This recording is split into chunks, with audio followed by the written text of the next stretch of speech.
Hello guys, welcome back to my channel guys. आज हम unboxing करने वाले हैं लावा डुओ की।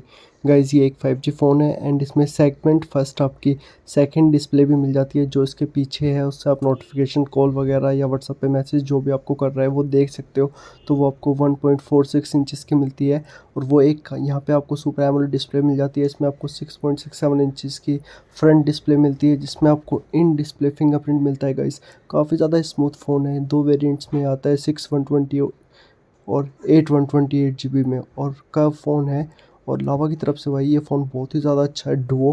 एंड इसमें आपका जो प्रोसेसर है वो है गाइज़ आपका मीडियाटेक डायमेंसिटी 7025 जो वर्क करता है 2.5 गीगाहर्ट्ज़ पे।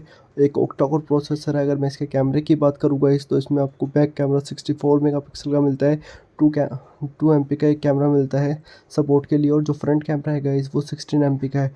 कैमरे की क्वालिटी गाइज़ आप देख सकते हो कि कितनी अच्छी है या नहीं है। और अगर मैं इसकी बैटरी की बात करूँ गाइज़ तो इसमें आपको 5000 mAh की बड़ी बैटरी मिल जाती है। साथ ही साथ इसमें गाइज़ आपको बॉक्स में 33 वोल्ट का एक चार्जर भी मिल जाता है। फ़ोन की लुक काफ़ी ज़्यादा अच्छी है गाइज़। और ये है इसकी सेकेंडरी डिस्प्ले जिसकी मैं बात कर रहा था गाइज़। आई होप गाइज़ आपको वीडियो पसंद आई होगी। लाइक एंड सब्सक्राइब कर दो मेरे चैनल को। हम मिलते हैं गाइज़ नेक्स्ट वीडियो में, तब तक के लिए बाय। और भाई जो भी भाई इस फ़ोन को लेना चाहते हैं वो ज़रूर मैसेज करें वीडियो के नीचे।